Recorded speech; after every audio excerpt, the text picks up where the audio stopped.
It is clear that Connor Bedard has come into this season on a mission. It started with him saying that we're not going to take shit from anybody, and it has snowballed into a season so far that has everyone seen just how good the 20-year-old truly is. So we go to this game where he and the Anahiem Ducks are going mano a mano, two young teams in the West that are looking poised to take the next steps, but this one was all Anaheim to start. Not even 30 seconds into the game, the Ducks catch Chicago still shaking off the pregame meal here. Watch this.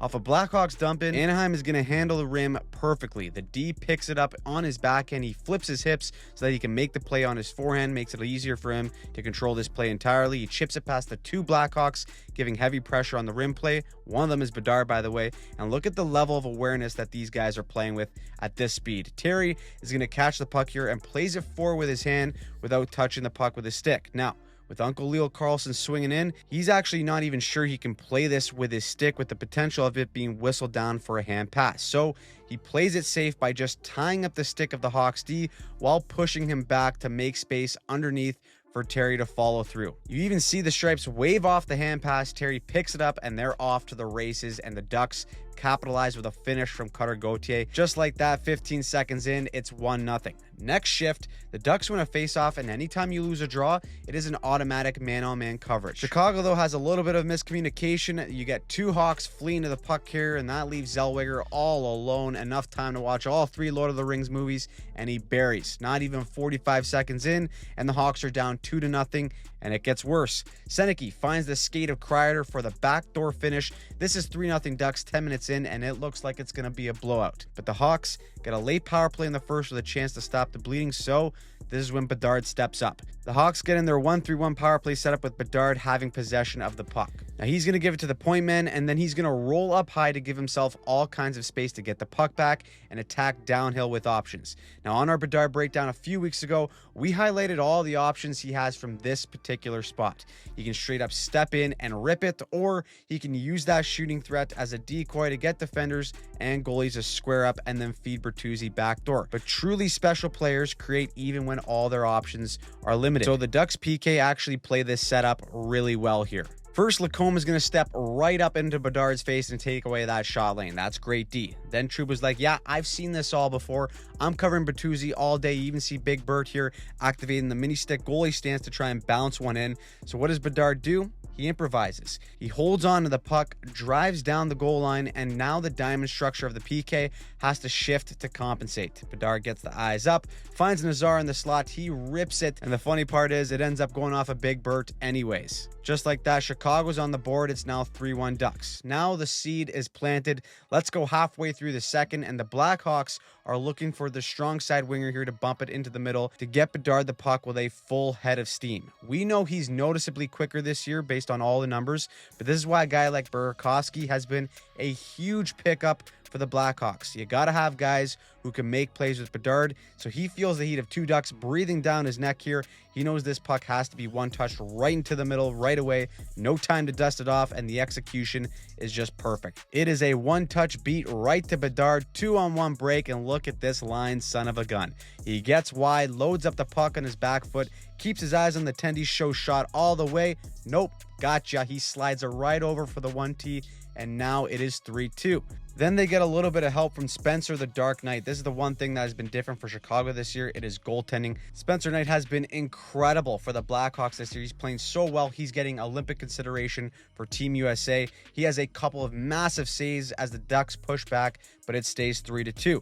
So Chicago gets another power play, and it's Colton Dock right through Main Street to tie this game all up. Ladies and gentlemen, buckle up for the third because we're in for a strong finish. The Ducks are shorthanded here and catch Chicago sleeping at the wheel. Spinorama pass to Killorn. He gets one and then two cracks at it. It's in. That's a dagger, but wait. Get Gary Bettman on the phone right now. This one is being challenged for offside, and you know what? It is. Ryan Poehling just gets a tad horned up here crossing the blue line. He jumps the gun, got to drag a leg there. That stings, but the call comes back, and this game is still tied.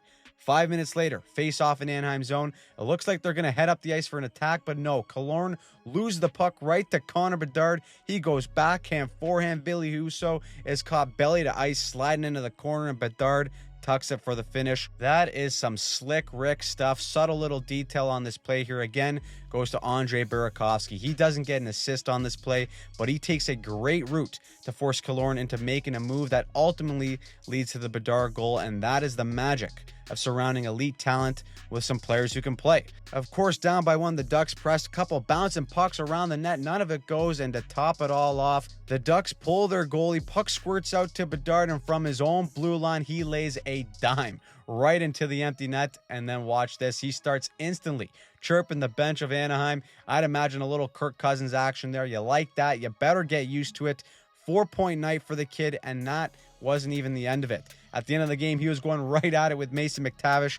The kid doesn't back down from anyone or anything, and he's living up to his words at the beginning of the season to truly become a dog for this Blackhawks team.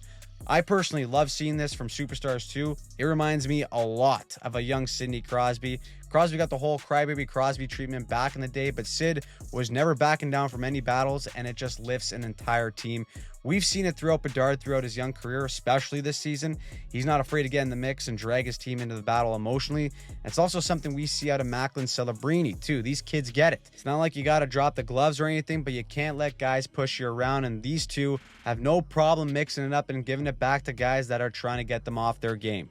Now, Connor Bedard, with that 4-point game, is now second in the NHL in scoring, tied, of course, with Macklin Celebrini. There is a ton of noise about whether these kids are both making the Canadian Olympic team, and I think they're making it really hard for Canada to decide otherwise. However, I still do have this feeling that for whatever reason that they will take either one of Bedard or Celebrini to the Olympics, and I lean to them deciding to take Celebrini just because of his two-way game. Tough decision when you look at Team Canada's projected roster is who do you take out? There's some guys having hot years, some guys not.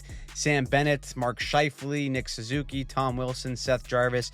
You have to imagine all those guys, including Anthony Cirelli as well, are among the names on the forward group that aren't necessarily locks. But one or two of those players would have to come out in order for both Celebrini and Bedard to come in. And then ultimately it comes down to usage. They would likely be getting third or fourth line minutes, and Macklin Celebrini in his two-way game probably fits that mold and what Team Canada is looking for out of those two lines. Now, I'd imagine that decision would probably cause the entire country to riot, but Canada has historically valued experience in these tournaments, and I think they will probably be a little bit hesitant to take both kids. But maybe I'm wrong, and hopefully I am, because both of those two deserve to be there. So, what do you think will happen? Do you think Bedard and Celebrini both make Team Canada? Do you think they both finish top 5 in NHL scoring? Let me know in the comments down below. You can check out our weekly recap right here and subscribe to the channel so that you don't miss a thing for the NHL season.